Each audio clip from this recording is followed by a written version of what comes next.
เพราะว่ามาเยี่ยมมายามสาวเซ็กมื้อนี้ก็โอ้ยมาสวยดีพอน้องพี่น้องจะได้ก็รับสนุนกันสาวลาวเขตนี่เวลาแขกมาเยี่ยมมายามประตูของสาวเซ็กมาพี่น้องเพิ่นก็สิเอาศาสตร์เด้สิมาเฮ็ดประตูอายุ15 ปี18 ปีเอาไปเลยทุกคน18 ปีผ่านกฎหมายแล้วใจทักได้สนใจทักได้ปะเอ้าสิทักในได้เฟซเจ้าคือบ่มีเฟซเจ้าเด้เราเจ็บไม่ใส่เธอไอ้ยังเราเจ็บไม่ใส่เธออ๋อภาษาไทยปะแม่นี่ทุกคนเวลาจะทักหาสาวเซ็กก็ต้องทักหาในเฟซน้องนี่พี่น้องสาวลาวงามย้อนกินน้ำไม้ได้เพิ่นว่า แม่นปะกินน้ำไม้ลายปะก็เลยงามแบบธรรมชาติซอยน้องนี่บริทากระแปงเลยปะบริทากระแปงปะขอท้าสองไอ้น้องนี่2 คนนี่มีแต่คนโสดๆมันปะอ๋อคันสมมุติว่าผมแบบหนุ่มไทยอยากขอจีบนี่จีบได้ปะจีบได้เนาะสมมุติว่าผมบ่าวพังไทยอยากขอจ้องเจ้าได้บ่คือเอ่ยเจ้าได้เนาะเจ้าสิเอาถ้าได้ขดองเจ้า ฮะถ้าได้เจ้าสิเอาขดองนะบ่ฮู้ผู้เอ่ยเลยขดองเจ้าถ้าได้น้องกับบ่ฮู้คือกันสิเอาบ่ไก่ตัวนึงเอาไก่ค่าน้ำมันเจ้าได้อายเดินทางมาจากไกลไม่ยักอันนี้นะค่าน้ำ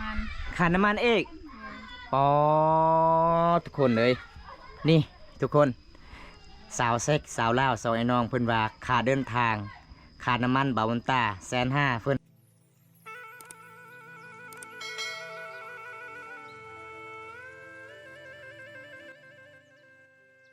วันนี้บอมตากะสิมาเดินทางนี่พี่น้องเอ้ยมาเขตชนบทหมู่บ้านฟูนบางมีพี่น้องเดินทางมาผู้เดียวพี่น้องมื้อนี้กะ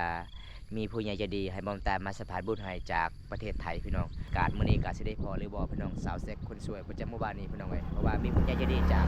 ประเทศไทยให้บอมตามาเยี่ยมมายามพี่น้องเพราะว่าปกติกับสาวลาวเขตนี้หลายๆคนกับเขาเจ้ากะสิเฮ็ดให้เด้ปลูกข้าวเสียหญ้าให้พี่น้องเดินทางมาผู้เดียวพุ่นล่ะพี่น้องเส้นทางมันบ่พี่น้องกาสิได้พอหรือบ่พี่น้องมื้อนี้สาวเซ็กคนสวยประจำหมู่บ้านที่ผู้ใหญ่ใจดีจากประเทศไทยบอมตาไปเยี่ยมยามอันนี้ก็จะเป็นให้ของชาวบ้านเลยอันนี้จะเป็นข้าวบ่พี่น้องเขาเจ้าก็มาปลูกประมาณเดือนกว่าๆนี่ล่ะพี่น้องเอ้ยมันก็สิใหญ่เติบเลยบ่มื้อนี้ก็สิเดินทางพุ่นล่ะพี่น้องเดินทางผู้เดียวจังได๋ก็ไปติดตามรับชมนำกันล่ะพี่น้องสิพา FC ทุกคนไปเวลาฝนตกนี่ไปบ่ได้พี่น้องเพราะว่าบรรยากาศยามตอนเที่ยงนี่ชาวบ้านเขาเจ้าก็กำลังสิมาปล่อยงัวพี่น้องโอ้โคตรหลายเลยพี่น้องคนหลายเลยครับทุกคนก่อนสิมาเขตหมู่บ้านนี่แต่นี่ก็จะเป็นข้าเจ้าก็จะมาปลูกยางพาราพี่น้องปลูกยางพาราบรรยากาศมาเขตนี้โอ้ยวิวสดๆงดงามเลยพี่น้องธรรมศาสตร์ล้วนๆเลยเมื่อนี้ก็สิเดินทางพุ่นล่ะพี่น้องไปหาสาวเซ็กมีผู้ใหญ่ใจดีจากประเทศไทยให้บอมตาไปสะพานบุญให้พี่น้องเอ้ยเมื่อนี้ก็สิได้พอหรือบ่พี่น้องเพราะว่าบอมตาก็ติดต่อบ่ได้น้องพี่น้องเอ้ยไปแบบลักๆเลยพี่น้องเบิ่งเส้นทางนี่พี่น้องเว้ยทุกคนพันพ้นตกนี่แล้วเลยพี่น้องไปบ่ได้เลยก่อนสีมาเขตนี่มันจะเป็นดินแดงหมดเด้พี่น้องทันเวลาพ้นตกนี่แล้วเลยพี่น้องไปบ่ได้เลยได้เขตนี่กับข้าเจ้าส่วนหลายข้าเจ้ากับสิมาปลูกยางพาราพี่น้องเห็นบ่มีแต่ยางพาราเบิดแต่เส้นทางโอ้ยคนลำบากเลยคันพ้นตกพี่น้องเว้ยเพราะว่าช่วงนี้กับช่วงพ้นตกนี่ก็สิได้พ่อหรือบ่สาวแสกพี่น้องเดินทางมาหลายกิโลกลับไปกลับมาประมาณ80 ปลายกิโลนี่แหละพี่น้องมาเขตนี้ก็มีธรรมศาสตร์อุดมสมบูรณ์อยู่เด้พี่น้องสุดยอดมาก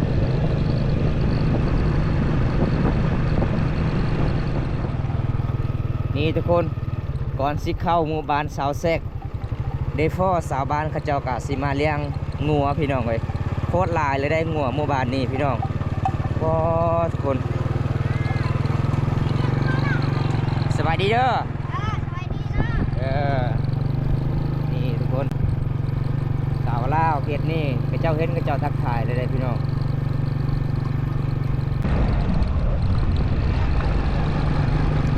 ไกลสิเข้าหมู่บ้านกะให้ชาวบ้านก็ทุกคน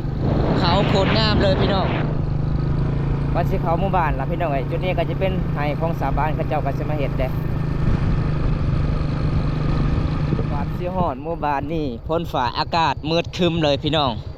นี่ล่ะพี่น้องที่จุดหมายปลายทางบอมตาเดินทางมานี่ก็คือหมู่บ้านฟูนมักมีพี่น้องเอ้ยเดี๋ยวบอมตากสิเข้าหมู่บ้านล่ะอ๋อกสิบ่ได้พอล่ะพี่น้องเอ้ยเพราะว่าช่วงนี้สาวลาวทุกๆคนเขาเจ้าก็เฮ็ดให้เฮ็ดสวนเด้อันนี้จะเป็นเส้นทางเข้าเขื่อนเซาเซกทุกคน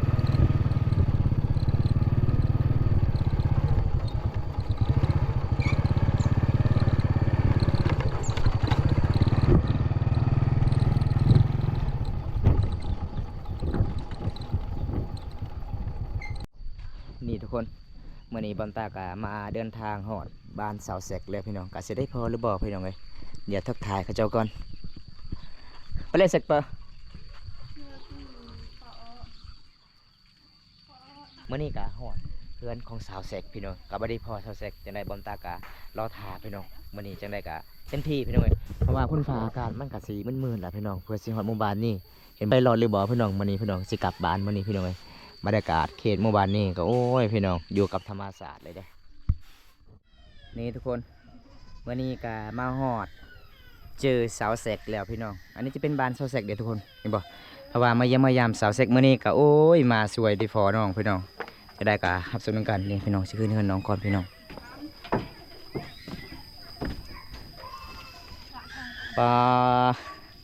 ประตูของสาวเสกมาพี่น้องเพิ่นก็สิเอาศาสตร์เด้สิมาเฮ็ดประตูพี่น้องเอ้ยนี่มาเฮือนมาศาลเพิ่นก็สิปัดกวาดเฮือนศาลเวลาแขกมาเฮือนมาศาลทุกคนโอ้ยพี่น้องสาวลาวเขตนี่เวลาแขกมาเยี่ยมมายาม ฟังระบักดังตื่นสิค่ะ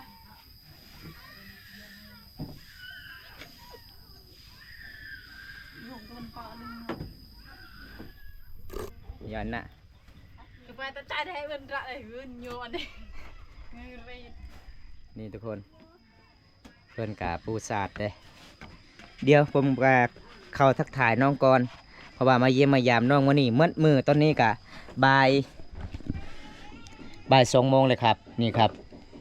กาบดีฟอน้องอ่ะสบายดี สบายดี หากันมาที่ใส่น้อน้องคืองามแท้ หักกลับบ้านเต็มเมืองนอง ตีเมืองน้อง เนี่ย ไปซื้ออย่างน้อง ไปหาเรือดอกตะบัด อ่ะไปเฮ็ดบัตรยังยืน เนี่ย น้องสิเฮ็ดงานบ่หรือว่าจังใด โบน่าไปเอาเงินแบบเวลาเฮ็ดนัดนั่นแหละจบไม่เป็น อ๋อน้องเพราะว่าหมู่บ้านของน้องกะสิปลูกไม้วิกบ่เพราะว่าน้องก็จะปลูกคือกันบ่ก็เลยไปเฮ็ดหนังสือก่อนเนาะเพราะว่าบริษัทเขาเจ้าก็ช่วยเหลือให้ปลูกไม้วิกบ่อ๋อต้องไปเฮ็ดใบยังยืนที่อยู่เนาะนี่ทุกคนมาเยี่ยมมายามมื้อนี้น้องก็หากันมาแต่เมืองมื้อนี้บอมตาเดินทางมาหลายกิโลพี่น้องบ่ได้พอน้องมาแต่8 โมงตอนนี้จนบ่าย2 โมงแล้วพี่น้องเอ้ยบ่ได้พอน้องพี่น้องบุญมื้อนี้ก็บังเอิญได้พอสาวนางกับสาวอลีก็เลยนั่งเล่นนำเขาเจ้าก่อนพี่น้องสาวเสือไปไสมื้อนี้น้อง จังเลยอยู่เฮือน อยู่เฮือนอ๋อพอดีข่อยมาฮอดหมู่บ้านเจ้าข่อยก็เลยถามเจ้าว่าสาวเซ็กไปไสสาวเซ็กไปกับผู้บ่าวแล้วแม่นบ่ บ่ บ่แม่น นี่ทุกคนกินข้าวกินน้ำเลยบ่น้อง กินแล้ว กินอาหารหยังมื้อนี้นะ กินอะไร กินหน่อไม้อ๋อหน่อไม้คืออาบังเนาะนี่ทุกคนมาเยี่ยมมาย่างเพิ่นกะนี่ล่ะพี่น้องเดินสารบ้าน2เพิ่นก็ประมาณสิมีทุกคนเลยปลาแวนกึ เว้น เป็นตากันเลยอะไรกันเจรถเป็นจะได้เนาะสาวเซ็กเฮ็ดหนังสือเรียบร้อยบ่มื้อนี้บ่ กินเลย เมื่อได้สิครับเบียร์ไม่วิกเขาเจ้าสิให้และล่ะบ่หรือว่าจังใด เงินตรงนี้ ต้องเสียเงินบ่เวลาขายบ่เขาเจ้าไล่บ่ แม่ข้าเจ้าไร อ๋อน้องสิมาปลูกมันจักพันปีนี้ บ่ฮอนผ่าน บ่ฮอดพัน แม่ ก็เลยปลูกลองเบิ่งเนาะ เพราะว่าหมู่บ้านเฮาก็หาเงินหาข้ามกับมันยากเนาะ เพราะว่าเฮ็ดสวนมันสำปะหลังก็ราคาก็ถูกๆเนาะ ก็เลยสิมาปลูกไม้วิกอีกพี่น้องเอ้ยมาเยี่ยมมายามมื้อนี้สาวแซกคนช่วยประจำหมู่บ้านน้องฮู้บอกว่าอ้ายมาเยี่ยมมายามน้องมื้อนี้บ่ฮู้เลย เพราะว่าอ้ายคนหาเฟซน้องก็บ่ได้เห็นซ้ำได้ติดต่อบ่ได้ คนหาบ่ได้เจอพอดีไปลักๆพอเห็นว่าฝนก็สิตกแน่ถนนก็สิยากเนาะมาเฮือนมาศาลเจ้าพี่น้องมื้อนี้ก็บอมตากะจัดให้ตามคำขอผู้ใหญ่ใจดีจากประเทศไทยเด้อ น้องบ่มีหยังฮะน้องบ่มีหยังแป้งแล้วบ่โทรศัพท์ยังบ่ดีโทรศัพท์ตายคือเก่าอ๋อคันทาแป้งโทรศัพท์นี่ประมาณเท่าใดน้องมัน700,000เนาะอ๋อมื้อนี้ก็มีผู้ใหญ่ใจดีครับบอมตามาสะพานบุญให้น้องแซกคนสวยทุกคนมื้อนี้บอมตาก็สิมามอบเงินให้เซาแซกเลยพี่น้องมีผู้ใหญ่ใจดีจากประเทศไทยครับบอมตามาสะพานมื้อนี้เดินทางมาหลายกิโลกลับไปกลับมาตก70กิโลเนาะหมู่บ้านเจ้าหาหมู่บ้านข่อยพี่น้องเอาทุกคนถอนแล้ว เอาทุกคนวันนี้กับบอมตากามาเยี่ยมมายามสาวแซกคนสวยประจำหมู่บ้านเพราะว่ามีผู้ใหญ่ใจดีจากประเทศไทยบอมตามาสะพานบุญให้พี่น้องบอมตาทางมื่อนี้จนหมดมือได้บริพอน้องเพราะว่าน้องกะสีมาเข้าเมืองมื่อนี้พี่น้องสีไปฮับเบียร์ไม่วิกสีปลูกไม่วิกอีกเพราะว่าช่วงนี้กะในหมู่บ้านเฮากะราคามันสำปะหลังกะถูกๆก็เลยก็เจ้ากะจะมาเปลี่ยนปลูกไม่วิกสาวลาวที่นี่พี่น้องมื่อนี้กะบอมตากะมีเงินผู้ใหญ่ใจดีจากประเทศไทยบอมตามาสะพานบุญให้พี่น้องกะประมาณ 3,000 บาทนี่แหละพี่น้องเอ้ยเพราะว่าเขาเจ้าก็ตัดค่าบัญชีแน่แล้วก็ค่าทอนแน่เงินที่เหลือก็ประมาณสำนี้พี่น้องนี่ทุกคนนี่ยังเหลือประมาณล้านปลายนี่แหละพี่น้องล้าน6ล้าน7นี่แหละพี่น้องเอ้ยเพราะว่าเงินผู้ใหญ่ใจดีฝากมาในบอมตาก็ประมาณสำนี้แหละพี่น้องนี่เอาเงินผู้ใหญ่ใจดีฝากมาพี่น้องเด้อนี่ทุกคนบอมตาก็มอบเลยเด้อ FCที่ซื้อมันบอมตาเมื่อนี้ก็มาสะพานบุญให้ก็ขอขอบคุณหลายๆไอ้ใหญ่เพิ่นจากประเทศไทยให้บอมตามาสะพูดโอ้ยให้บอมตามาสะพานบุญให้พี่น้อยเมื่อนี้บอมตากะมอบในมือสาวแซกแล้วครับผมเอานับเบิ้งน้อง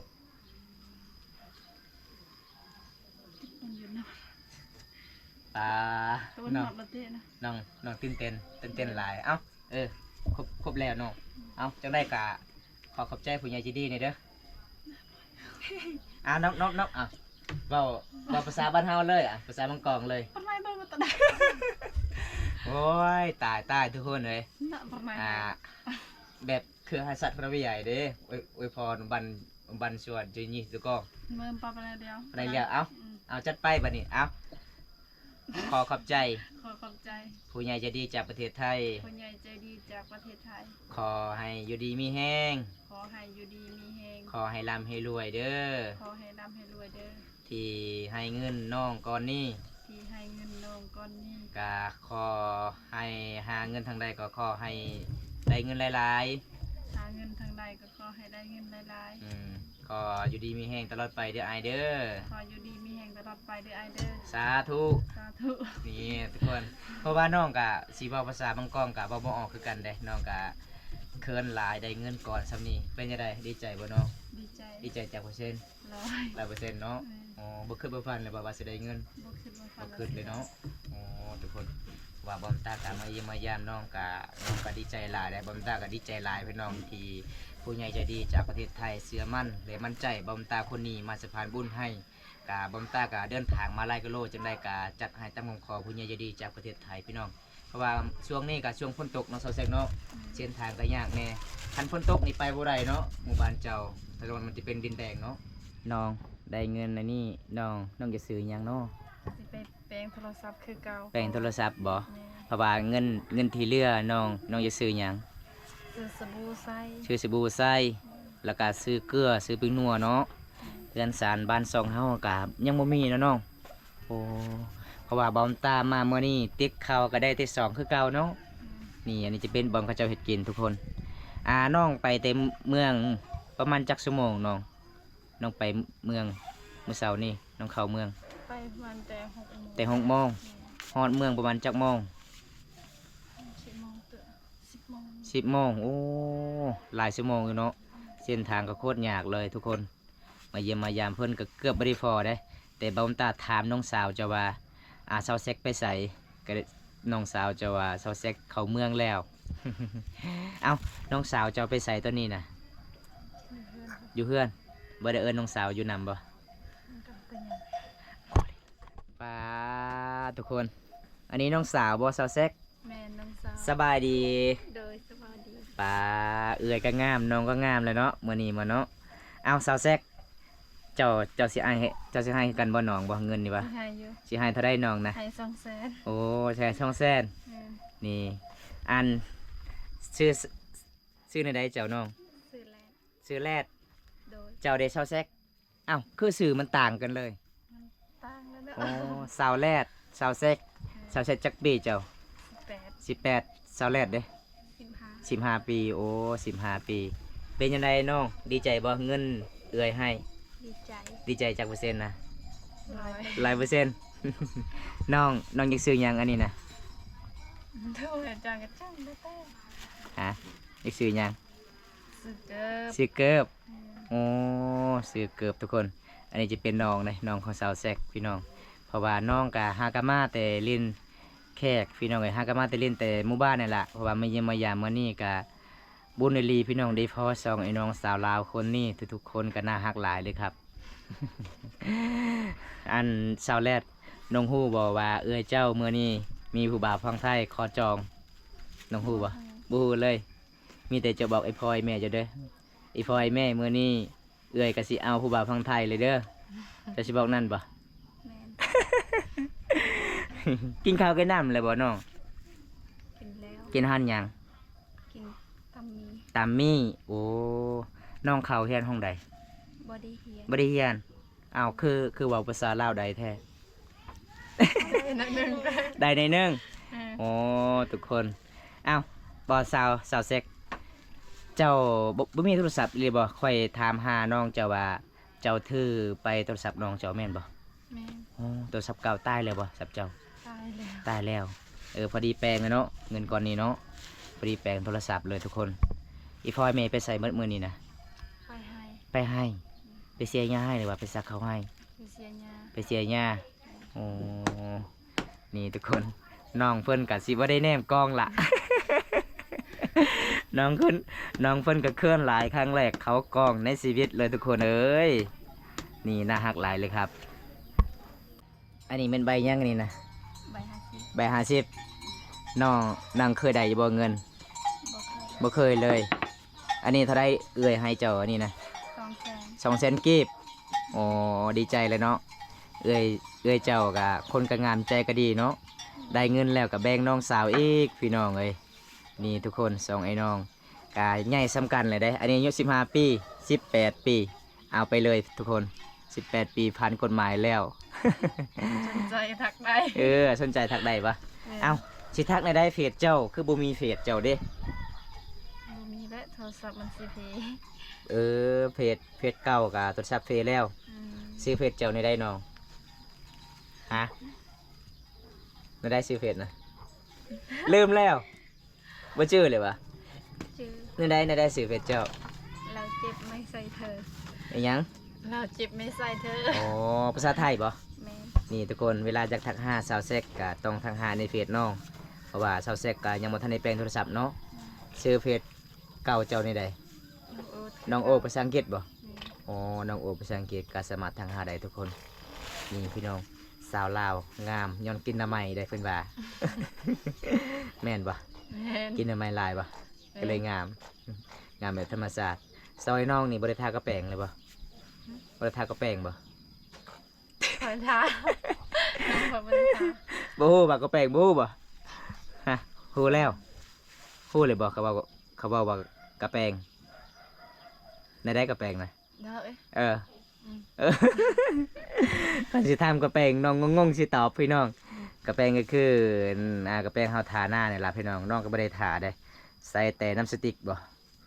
นี่ทุกคนงามแบบธรรมชาติเลยมาเยี่ยมมายามสาวลาวสองไอ้น้องสนเผามังกรเนาะสองไอ้น้องนี่สองคนนี่มีแต่คนโสดๆมันบ่ แม่ อ๋อคันสมมุติว่าผมแบบหนุ่มไทยอยากขอจีบนี่จีบได้บ่ จีบได้ จีบได้เนาะเว้าลาวได้บ่ กับบ่ได้ก็คอยเบาไปนั่น อ๋อบ่ได้ก็ต้องเว้าเนาะ เอ้าสาวเล็ดบ่ แม่ สมมุติว่าผู้บ่าวพังไทยอยากขอจองเจ้าได้บ่คือเอ่ยเจ้า ได้ ได้เนาะ เจ้าสิเอาเท่าใดขะดองเจ้า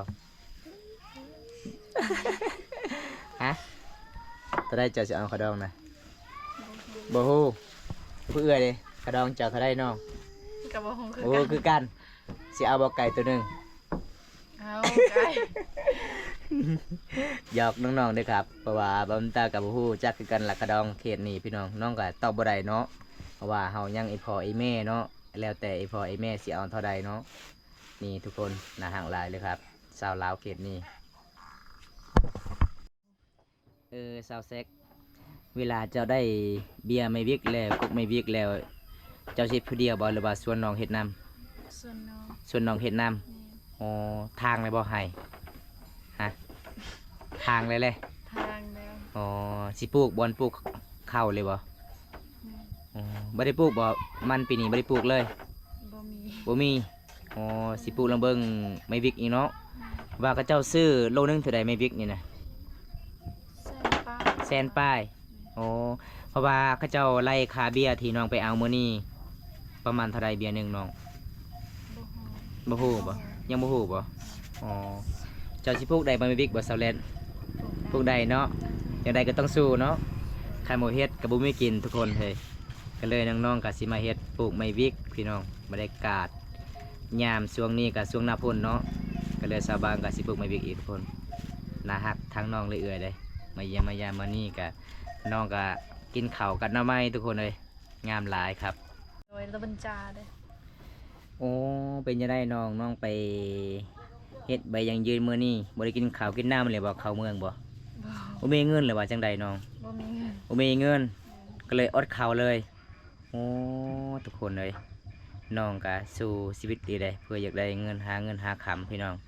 หาเงินหาคำก็บ่ค่อยเก่งอยากปลูกไม้วิกบ่มีเงินเข้าเมืองก็เลยอดข้าวบ่ เมื่อกินข้าวอยู่เมืองอยู่บ้านอีกโอ้พี่น้องเอาสาวเลดสาวเซ็กก่อนอาสิกลับบ้านขอขอบใจผู้ใหญ่ใจดีอีกเทื่อนึงแน่ ขอบใจเด้อพ่อใหญ่ ขอบไหม ใจดีพังไทย ขอบใจเด้อพ่อใหญ่ใจดีพังไทย ขอ ขอให้อยู่ดีมีแฮงเด้อ ขอให้ล ขอให้ร่ำให้รวย ำเอาน้องเป็นหยังคือเบาๆตามเอื้อย บ่ ฮะ เป็น ก็เบาตามเอื้อยเบาเลยไหมเอาจะสอนเลย เจ้า เนาะ เลย มีหยังสะเลดอะ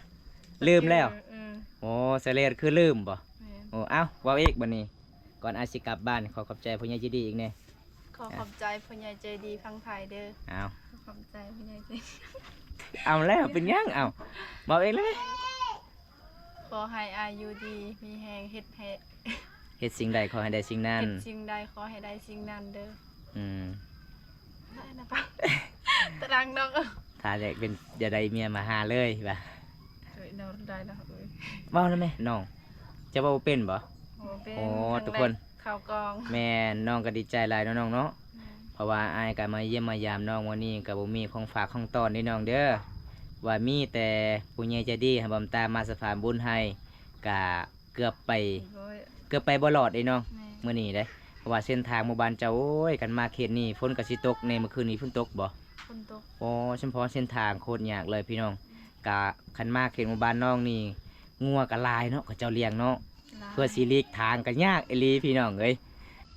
ค่าน้ำมันเจ้าได้อาย ฮะ เดินทางมาจากไกล ไม่ยากอันนี้นะ ค่าน้ำมัน ค่าน้ำมันเอก แม่ ปอทุกคนเลย